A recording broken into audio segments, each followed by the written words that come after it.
রাজনৈতিক দলগুলোর কারো কারো মধ্যে এই ঐক্যমতে ওনারা পৌঁছেছেন যে ওনারা কখনোই আর ঐক্যমতে পৌঁছাবেন না। এক একজন একমত হয়ে গেলে মনে করছেন যে এটা ওনার পরাজয়, মেনে নিলেই মনে করছেন যে উনি মনে হয় কোনো না কোনো কারণে তার পয়েন্ট কমে যাচ্ছে। শেখ হাসিনার যে একচ্ছত্র একদলীয় স্বৈরতান্ত্রিক ক্ষমতা কেন্দ্রীভূত হয়েছিল সেটা বদলে গিয়ে ছাত্র জনতার ক্ষমতায় পর্যবসিত হয়েছে। এমন একটা জটিল পরিস্থিতির মধ্যে আমরা পড়েছি, এখানে সর্বসম্মত সিদ্ধান্ত নেওয়াটা কঠিন। আপনারা দেখেছেন যে শেখ হাসিনা পতনের জন্য আমরা সর্বসম্মত একটা আন্দোলন গড়ে তুলতে চেয়েছিলাম, রাজনৈতিক দলগুলো সেরকম সর্বসম্মত আন্দোলন গড়ে তুলতে আমরা পারি নাই। এই মিলনায়তনে বসে বিএনপির নেতাদের সামনে বসে আমি একটা প্রস্তাব দিয়েছিলাম যে আমরা 6 মাসের জন্য সকল দলের রাজনৈতিক স্লোগান বাদ দিয়ে আমরা কিছু কমন স্লোগানে ঐক্যবদ্ধ হতে পারি কিনা, যে আমাদের দলগুলোতে দৃঢ় বন্ধনের আস্থায় শক্তিশালী স্টিলের আরেকটি নাম জেডএসআরএম। নিষেধাজ্ঞা দেওয়া হবে যে কোনো দলীয় স্লোগান দিব না, আমরা শুধু জাতীয় স্বার্থে জাতীয় ঐক্যের কিছু স্লোগান নির্ধারণ করব, সেগুলো নিয়েই আমরা আগামী দিনে রাজনীতিটা করব।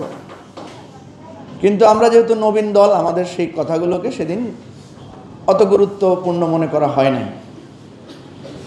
কিন্তু দেখেন, গণ অভ্যুত্থানের কিন্তু কোনো দলীয় স্লোগান ছিল না। গণ অভ্যুত্থানের স্লোগান হয়েছিল কোটানা মেধা, মেধা মেধা। গণ অভ্যুত্থানের স্লোগান ছিল ঢাকা না দিল্লি, ঢাকা না পিন্ডি, ঢাকা ঢাকা। গণ অভ্যুত্থানের স্লোগান ছিল লাখো শহীদের রক্তে কেনা দেশটা কারো বাপের না। এখানে কোনো ব্যক্তিকেন্দ্রিক, কোনো দল কেন্দ্রিক, কোনো মতাদর্শ কেন্দ্রিক কোনো স্লোগান ছিল না। আমি কি ভুল বলছি বলেন? তাহলে যখন আমরা সবাই একই স্লোগানে রাজপথে নেমেছি, মনের অজান্তেই আমাদের মিছিল এক বিন্দুতে মিলিত হয়েছে। মনের অজান্তেই বিএনপির রক্ত, জামাতের রক্ত, নাগরিক ঐক্যের রক্ত, গণতন্ত্র মঞ্চের রক্ত, এবি পার্টির রক্ত, তখন তো এনসিপি ছিল না, আমাদের সকল রক্তর ধারা মিশে যেই জায়গায় মিলিত হয়েছে সেটা হচ্ছে সাধারণ ছাত্র জনতার ঐক্য। আমরাই রচনা করেছি এটা, না আমরাই আজকে ভুলে যাচ্ছি? তো দুর্ভাগ্য, আমাদের দেশে নির্বাচন বলতে বলা হয় যে ক্ষমতার পরিবর্তন। আমরা তো দেখছি ক্ষমতার একটা পরিবর্তন গণ অভ্যুত্থানের মধ্য দিয়ে হয়ে গেছে।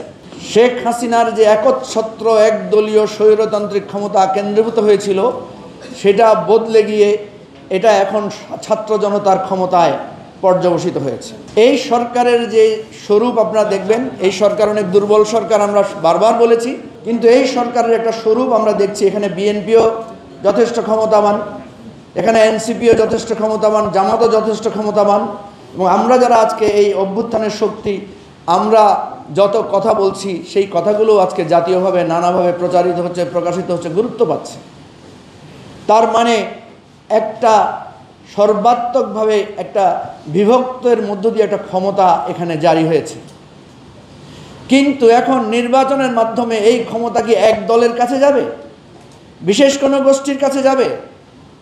না, আমরা যেই সবাই মিলে যে ক্ষমতার অংশীদার হয়েছি, একটা জাতীয় ঐক্যমত কমিশন করেছি, সেখানে সবাই সবার মতামত তুলে ধরেছি, তার ভিত্তিতে একটা রাষ্ট্র সংস্কারের স্বপ্ন দেখেছি, সেটা বাস্তবায়ন হবে।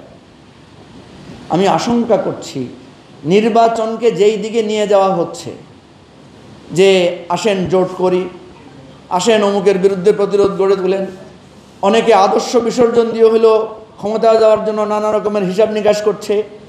পরিষ্কার এখানে একটা ক্ষমতায় গিয়ে একচ্ছত্র ক্ষমতা অধিকারের নির্বাচনে এটাকে পরিণত করার চেষ্টা করা হচ্ছে।